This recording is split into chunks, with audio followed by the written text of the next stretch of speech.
මින් හෝරා කීපයකට පෙර අපට තව්තිසා දෙව්ලොව සත්දෙව්දුගේ පුත්‍ර සුසීම දිව්‍ය රාජා විසින් වන්දනා කරන ලද උතුම් ධාතුන් වහන්සේලා අපට ලබා ගන්න පුළුවන් වුණා. විශේෂයෙන්ම ලංකාද්වීපයේ ගෞතම බුද්ධ ශාසනයේ දිවුන උදෙසා බුදුරජාණන් වහන්සේ විසින් සද්දෙවිඳුන්ට ලංකාද්වීපේ බාර කළා. ඒ සද්දෙවිඳුන් මුල් කරගත්තු උපකාරයෙන් තමයි මහමෙවුනා භාවනා අසපුවේ කටයුතු සියල්ල ආරම්භ වෙලා ඒ නොයෙක් කාර්යදර බාධක කම්කටොළු පැමිණියත් ඒ සියල්ල මැඩගෙන අපට මේ කටයුතු කිරීමට අවස්ථාව ලැබුණේ සක්දෙව් මහරජාණන් වහන්සේ නිසා.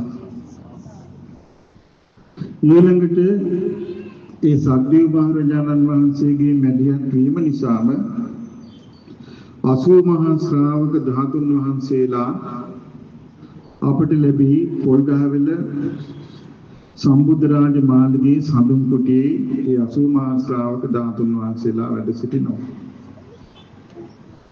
ඒ වගේම සක්දෙවිඳුගේ උපකාරයෙන්ම අඟුලිමාල මහරහතන් වහන්සේගේ ධාතුන් වහන්සේලා අපට ලැබී ශ්‍රී අඟුලිමාල මහාසාරජානන් වහන්සේගේ ගර්භයේ තැන්පත් කොට දෙවිමිනිසුන්ගේ වන්දනාවට පාත්‍ර වුණා.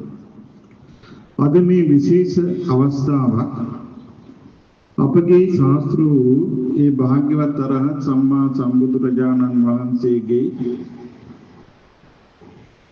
අග්‍ර ශ්‍රාවක සාරිපුත්ත මහ මොග්ගල්ලාන මහරහතන් වහන්සේලා ඇරුණකොට 80 මහා ශ්‍රාවක රහතන් වහන්සේලා වැඩ සිටියා. ඒ අගසෞදෙනම වහන්සේ මුල්කොට ඒ 80 මහා ශ්‍රාවකයන් වහන්සේලා අතරේ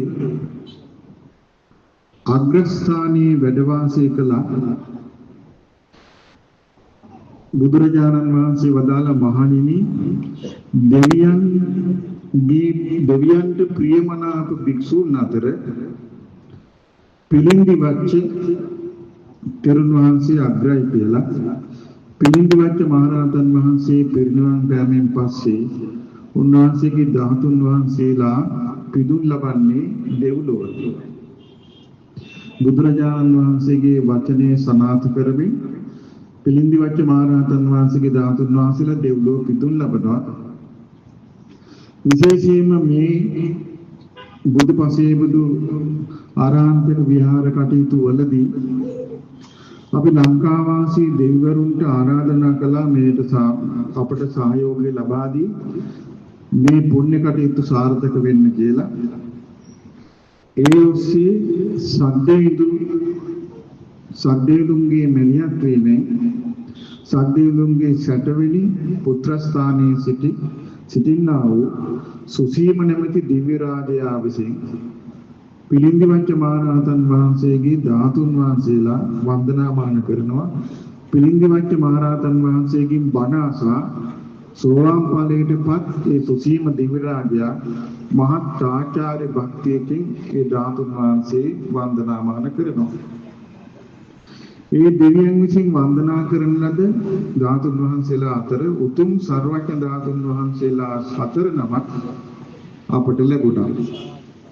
ඒ වගේම පිළිඳි වච්ච මහරහතන් වහන්සේගේ ධාතුන් වහන්සේලා 60 නමක් අපට ලැබුණා. ඉතින් මේ පිළිඳි වච්ච මහරහතන් වහන්සේගේ ධාතුන් වහන්සේලා තමයි 80 මහා ශ්‍රාවක රහතන් වහන්සේලා නියෝජනය කරමින් අදින් පස්සේ මේ සෑරජානන් වහන්සේ තුල වැඩ සිටින්නේ. අදින් පස්සේ මේ සෑරජානන් වහන්සේ වන්දනා කිරීමට ගටිකාර බ්‍රහ්ම රාජයා පැමිණෙන්නේ සර්වඥන් වහන්සේ ප්‍රධාන පිළිඳි වච්ච රහතන් වහන්සේ වන්දනා කිරීමටයි. ඒ වගේම ලංකාවාසී සියලු දෙවිවරු සමන සමන් දිව්‍ය රාජයා විභීෂණ දෙව් රජ ඒ වගේම රන්වන දෙවියන් ඒ වගේම පත්තිනි මෑණියන් ආදී යම්තාක් ලංකාවාසී දෙවිවරු වැද්ද දෙව්ලෝ දෙවිවරු වැද්ද ඒ දෙවිවරු කවුරුත් වන්දනා කරන්නේ දෙවියන්ට ප්‍රිය වූ පිළිඳ වච්ච මහරහතන් වහන්සේ වන්දනා කිරීමට නම් ඒ දෙවියන්ද මේ ස්ථානයට පැමිණිය යුතුයි.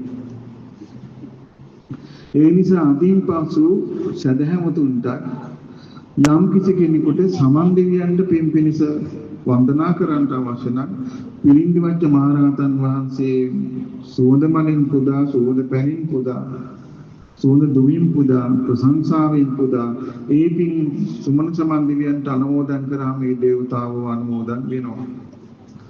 කන්ද කුමාර දිව්‍ය රාජයාට පින් දෙන්න ඕන නම් මෙතරට පැමිණ පිළිඳ වච්ච මහරහතන් වහන්සේට පුද පූජා පවත්වා වන්දනාමාන කොට කන්ද කුමාර දෙවියන්ට පින් දීමෙන් ඒ දෙවියෝ පින් අනුමෝදන් වී පින්දුන් තැනැත්තාගේ අනුකම්පා කරනවා. පත්තිනි මෑණියන්ට පින් දෙන්න ඕන නම් ඒ පිරිසත් පිළිඳ වච්ච මහරහතන් වහන්සේට පුදා ඒ රැස් කරන්නා වූ පින් අනුමෝදන් කරන්න ඕනේ. ඒ වගේ මේ දෙවියන්ගෙන් පිදුල් ලබන රහතන් වහන්සේලා අතර අග්‍ර වූ පිළිඳ වච්ච මහරහතන් වහන්සේ අද පටන් මේ ස්ථානයේ වැඩ සිටිනවා.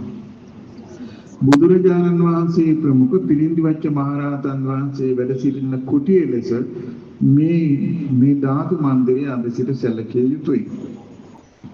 විශේෂයෙන්ම ගටිකාර බ්‍රහ්මරාජානන් වහන්සේ ප්‍රමුඛ සියලු දෙවි දේවතාවුන් වන්දනාමාන කරන මේ සුගන්ධ කුටිය අද සිට පිළිඳ වච්ච සුගන්ධ කුටිය නම් වේ.